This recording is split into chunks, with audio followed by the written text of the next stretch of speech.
tenang. Luar biasa. Saya berharap sih ya kalau misalnya pasangan calon, utamanya calon wakil presiden yang berdebat melihat animo di sini. Iya. Jadi kalau di sini semangat, harapannya mereka juga semangat nanti. Semangat. Tapi saya minta ini semangatnya sampai jam 12 malam ya. Jangan nanti jam 10 udah pada lapar loh. Oke, nah dalam tema debat hari ini adalah ekonomi kerakyatan dan digital.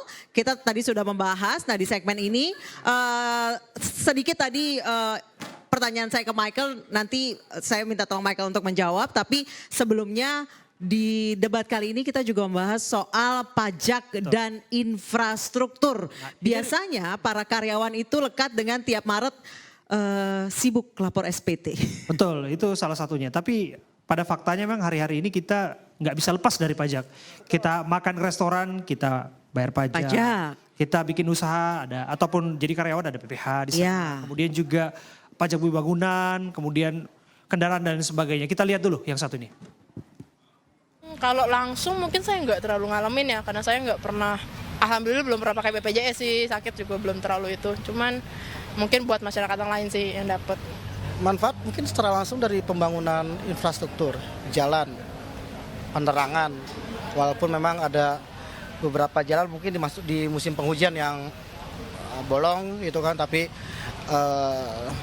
dengan demikian juga saya minta pemerintah untuk cepat ya kalau ada infrastruktur yang rusak karena uang pajak udah masuk. Dengan adanya infrastruktur yang baru di Jakarta itu membantu atau bisa menyadarkan kita bahwa bayar pajak ternyata impact-nya tuh seperti ini. Ada beberapa fasilitas memang baru dan memang nggak dimiliki oleh kota-kota lain. Harapannya adalah pajak ini dikelola sebaik mungkin. Kita dialokasikan untuk hal-hal yang memang baik untuk masyarakat Indonesia. Salah satunya infrastruktur, ada jalan-jalan di Indonesia khususnya yang masih perlu adanya perbaikan-perbaikan itu sih. Pajak ya ini semoga transparan dan digunakan oleh pemerintah benar-benar buat dialokasikan ke yang paling membutuhkan gitu. Kayak misalkan apa nih yang paling membutuhkan, sektor di mana, misalkan sektor pendidikan kah atau sektor kemiskinan kah gitu. Harapannya sih uang pajak yang udah dibayarkan itu nantinya bisa digunakan secara tepat sasaran untuk pembangunan dan juga lebih transparan lah uang kita tuh sebenarnya disalurkan kemana ya. Jadi Nah sebenarnya masyarakat tidak keberatan membayar pajak kalau memang peruntukannya itu jelas. Betul, tepat guna. Iya, jangan sampai bukan buat pembangunan daerah tapi buat pembangunan rumah pejabat. Apalagi kalau kita ingatkan memori, belum lama ini ada petugas pajak eselon 3 kalau saya nggak salah ya. Eselon 4 atau eselon 3 yang anaknya berkasus.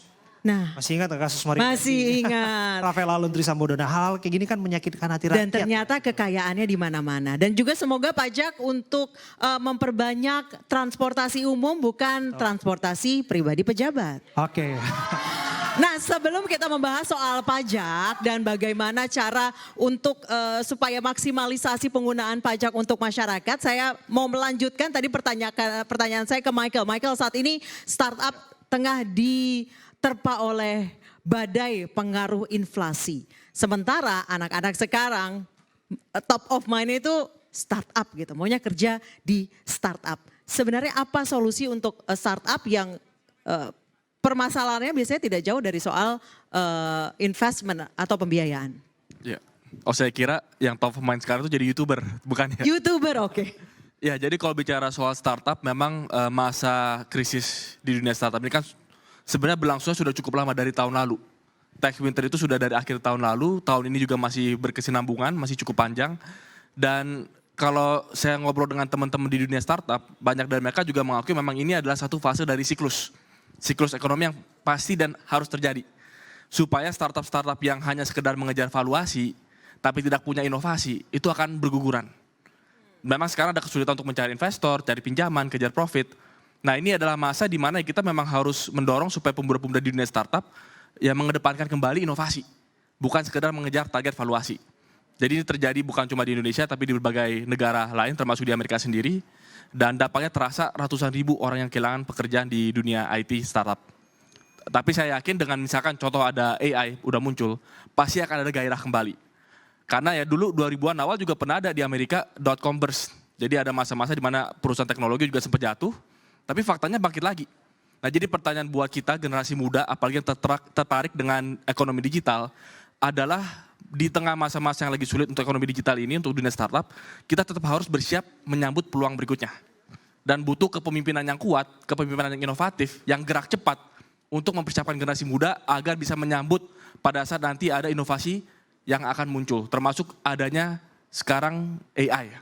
AI itu juga bisa mentransformasi bukan satu dua industri, mungkin seluruh industri perekonomian yang ada di dunia dengan keberadaan AI. Nah kita harus siap dan kepemimpinan yang siap itu adalah kepemimpinan yang satset dan gerak cepat. Oke, Michael, menyambung juga soal salah satu sumber penerimaan negara yang tadi kita bahas, yaitu soal pajak.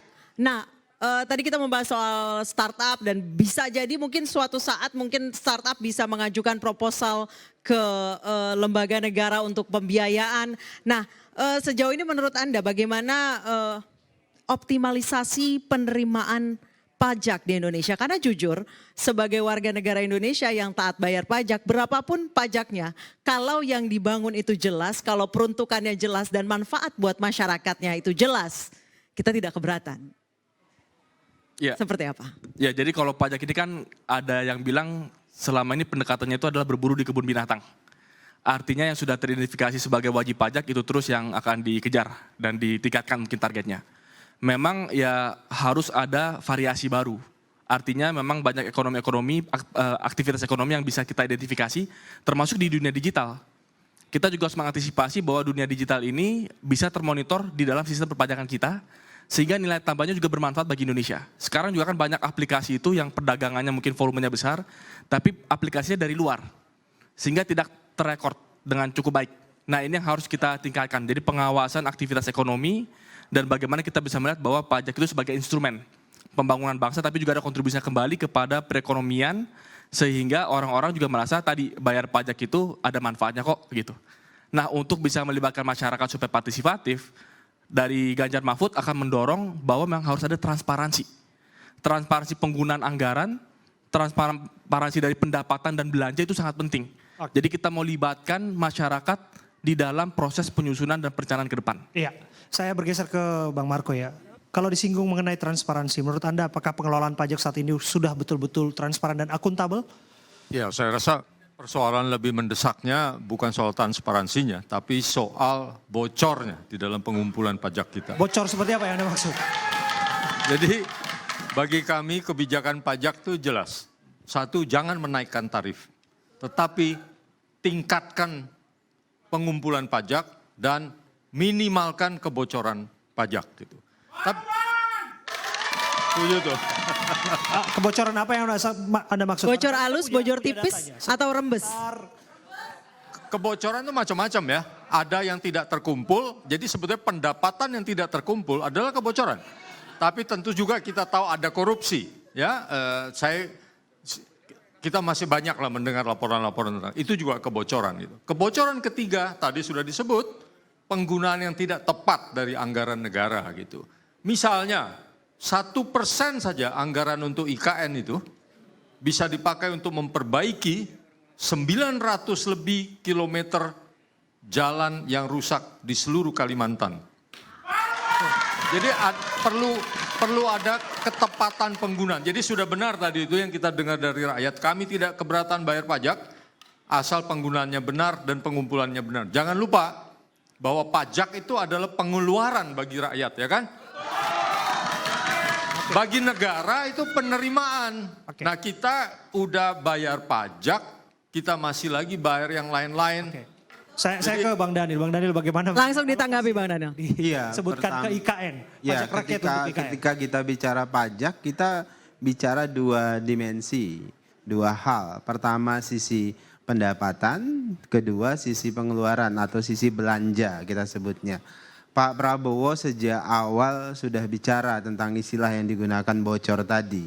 Itu terkait dengan transparansi dan akuntabilitas. Jadi tentu PR kita semuanya ketika ingin memaksimalisasikan pendapatan pajak adalah meminimalisasikan kebocoran. meminimalisasikan korupsi. Dan ini jadi komitmen utama dan pertama dari Pak Prabowo terkait dengan memaksimalkan pendapatan negara. Oleh sebab itulah untuk agar kontrol kemudian birokrasi tidak terlalu besar, Pak Prabowo dan Mas Gibran memutuskan ketika nanti jadi presiden dan wakil presiden itu membentuk yang namanya Badan Penerimaan Negara. Jadi terpisah dari Kementerian Keuangan sehingga ada kontrol yang ketat, ada ukuran kinerja yang ketat terkait dengan kinerja penerimaan negara. Nah, kedua tentu dari sisi belanja negara, uang pajak yang digunakan harus tentu menggunakan perspektif 3 hal.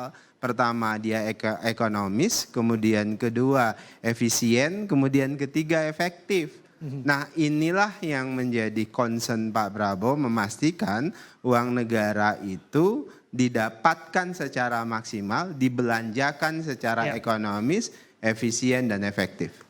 Michael. Ya. Jadi kalau bicara soal pajak dan semoga isu pajak ini akan dibahas nanti ya di dalam debat Cawapres.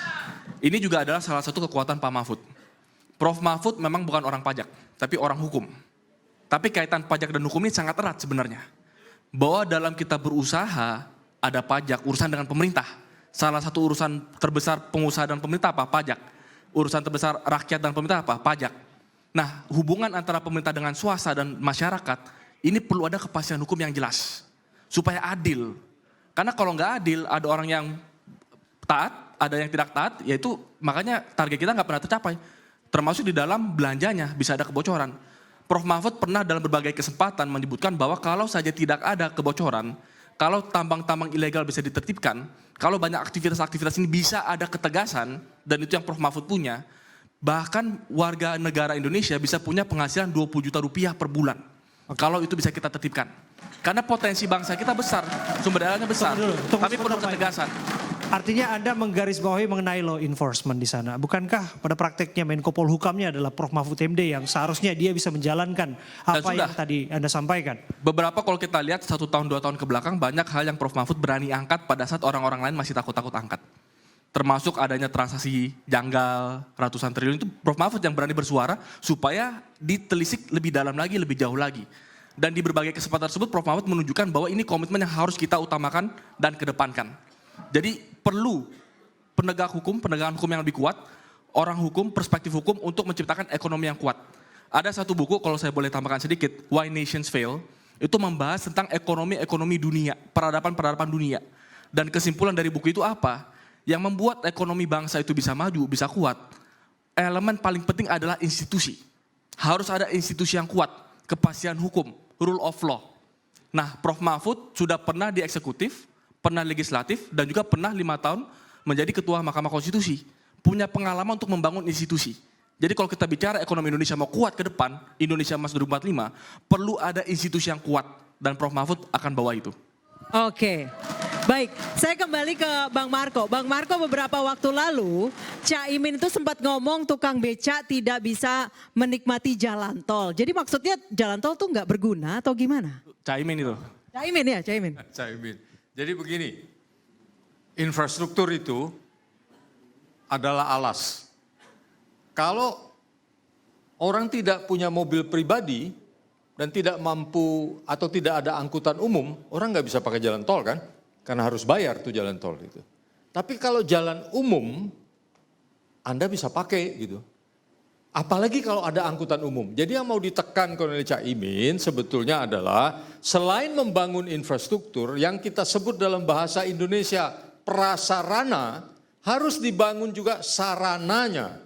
Dalam misalnya jalan raya yang harus kita bangun sarananya apa? Angkutan umum yang kita lakukan di Jakarta dan itu harus ditingkatkan di seluruh Indonesia. Tapi kita nggak bisa baca senaip itu dong, multiplier effect dari sebuah ekonomi. Multiply effect, betul. Kalau kita bicara tukang becak misalnya, sah saja misalnya mereka mengantarkan penumpang. Saya tahu, ini kemudian jawabannya saudara Ridwan Kamil kan, bahwa ada multiplier effect. Tidak perlu Betul. Ridwan Kamil untuk membaca teori ekonomi sederhana itu. Tapi Bung, apa yang dinyatakan oleh Ridwan Kamil ternyata tidak terjadi. Mengapa? Karena harga bahan-bahan makanan naik. Jadi yang dia sebut multiplier effect bahwa biaya logistik rendah tidak terjadi. Sebabnya apa? Itu yang akan kita ubah. Sebabnya adalah tarif tol itu tidak ditentukan berdasarkan keadilan, melainkan berdasarkan berat beban. Yang kita akan ubah, tarif tol untuk angkutan barang kebutuhan rakyat sehari-hari kita rendahkan serendah-rendahnya. Tarif tol untuk angkutan pribadi kita tinggikan. Begitu yang benar. Jadi jangan hanya beratnya. Oke, soal pernyataan dari Caimin ini nanti saya akan tanyakan juga ke Bang Dhanil dan ke Michael, tapi kita harus jeda terlebih dahulu, tetap bersama kami.